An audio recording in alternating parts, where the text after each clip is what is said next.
People are going to betray you. This is not an assumption. It's not a possibility. It's a certainty.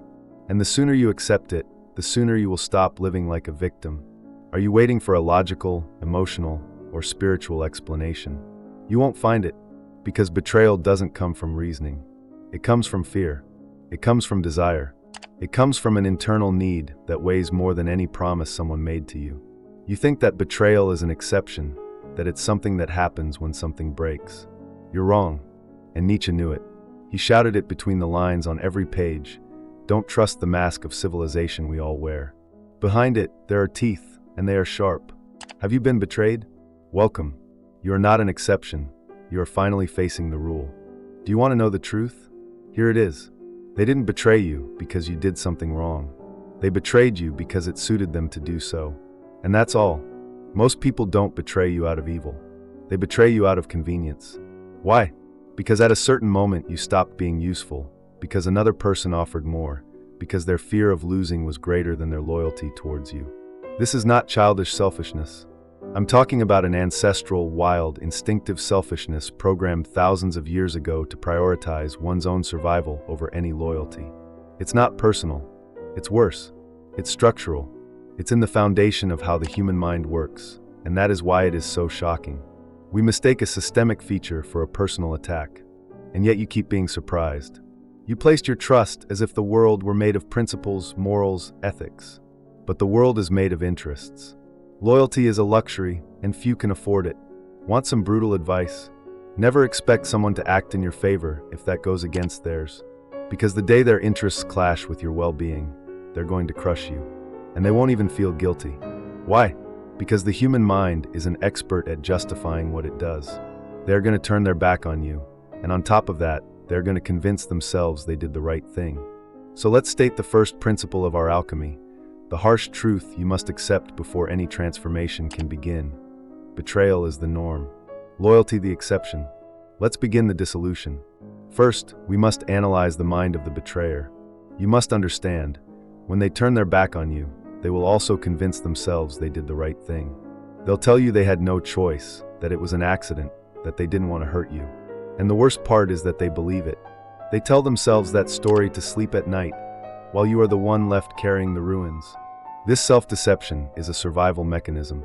It protects them from the truth of their own cowardice. And sometimes, the betrayal is even quieter. It's not a dagger, it's an absence, an omission, an invisible abandonment. It's the person who didn't stab you, but just watched as others did, who didn't talk badly about you, but stayed silent while everyone else did. And that silence, that neutrality disguised as, I don't want to get involved, does the most damage because you can't even point at it. There's no evidence, just a visceral feeling. Someone who should have been here wasn't. Now let's dissolve the idea of loyalty itself. You think loyalty comes from love, from affection, from shared history. You're wrong. Here is a psychological blow. People are only as loyal as you make them be. Loyalty comes from the fear of losing something, a relationship, a privilege, a status. The reason that person betrayed you is simple, because they could, because it was cheap for them. When someone betrays you without thinking twice, what they are telling you is this: you weren't that important, or at least not as important as what they got in return. And that hurts more than the betrayal itself, because it reveals something you don't want to see. You overvalued your place in their life. Nietzsche said, "It's not the lack of love, but the lack of friendship that makes marriages unhappy." Change marriages for any relationship, and there's the key. They fail you because they were never truly with you. They were with the idea of you, the version of you that was comfortable for them. Finally, we dissolve the deepest layer, you. Betrayal doesn't hurt just because of what we lose, but because of what it reveals about who we were in that relationship. Naive, idealistic, blind. The most terrifying part of betrayal isn't the betrayal itself. It's the revelation that everything you believed was a lie. And this is where the real damage is done. Betrayal, many times, doesn't destroy relationships. It destroys identities. Your identity was tied to that person, to that story, to that trust. And when all of that crumbles, you're left without a base. You lose your footing. You can't even trust your intuition anymore. Betrayal is an internal fracture. It doesn't stay in the fact itself. It settles in how you see yourself. It becomes an echo, a constant doubt, a wound that's no longer in the skin, but in the perception. Now begins the separation, where we purify the elements. And here comes the point that no one dares to touch. Sometimes the real traitor is you with yourself. Because you knew. Deep down you knew. There were signs, inconsistencies, uncomfortable silences. But you didn't want to see them. You preferred to stay silent, endure, adjust, because the fear of losing that relationship was greater than your self-love. And that's the hardest betrayal to admit, the one you inflicted on yourself. You weren't just betrayed, in a way you allowed it. You didn't cause it, but you tolerated it. You were addicted to hope, to the fantasy that if you gave your best, the other would value it. But that's false. Not everyone knows how to receive. After a brutal betrayal, you're filled with distrust, and with it, loneliness. But here's the part no one tells you. Loneliness, at this point, is a privilege. Because after a deep betrayal, you can't afford to stay surrounded by wolves in disguise. Betrayal is a purge, a painful cleansing, a necessary cut. And yes, it hurts because you still remember what they were. You still wish they would come back. But what you're wishing for isn't the person, it's the illusion. And that illusion is destroying you. You have to let it go. You'll have to be alone for a while. You'll have to rebuild your judgment from scratch. But that's the only way to get back to yourself. So what is the radical prescription for this purification? When someone betrays you, don't explain. Don't beg. Don't seek revenge. Don't try to understand with logic something that came from cowardice. Disappear. The most brutal punishment for a traitor is your absence. Silence. The void. Because traitors don't expect real consequences. They expect drama, tears, attention. Give them what they don't expect, nothing. This is your responsibility. It isn't to prevent being betrayed. Your responsibility is to not allow it to happen again. And that's only achieved in one way, by stopping idealizing and learning to disappear.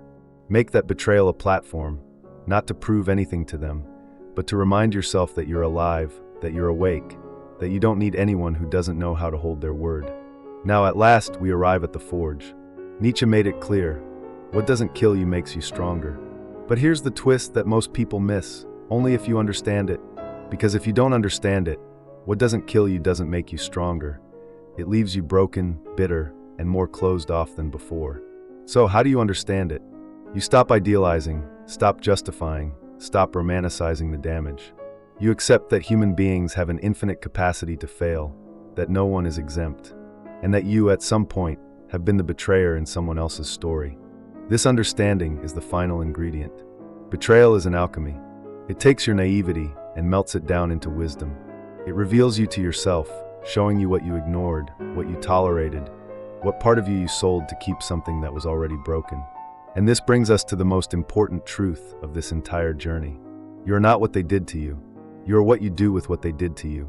You rise from the ashes, not as you were, but transformed. You become wiser, colder, more selective, but never, ever empty. This is why betrayal is the baptism of the strong. Yes, it hurts. It breaks you. It empties you. But it also reveals you. It initiates you. It rips the veil from your eyes once and for all. Before the betrayal, you were just an edited version of yourself. But after, you are naked, alone, raw, but real. And that, as screwed up as it sounds, is the beginning of everything. The person who is reborn after being betrayed is not the same. They are someone who no longer needs external mirrors to define themselves, who no longer sells themselves for a little affection. So if you have made it this far, this video wasn't entertainment. It was a mirror, a detonation, a ritual. If you feel like it stirred something inside you that you've been burying for a long time, then do one thing. Subscribe. And if you want to leave your mark, leave a comment with this phrase: I am no longer the person I was when this video started. That way, I'll know you're one of those who have awakened. Welcome back to yourself.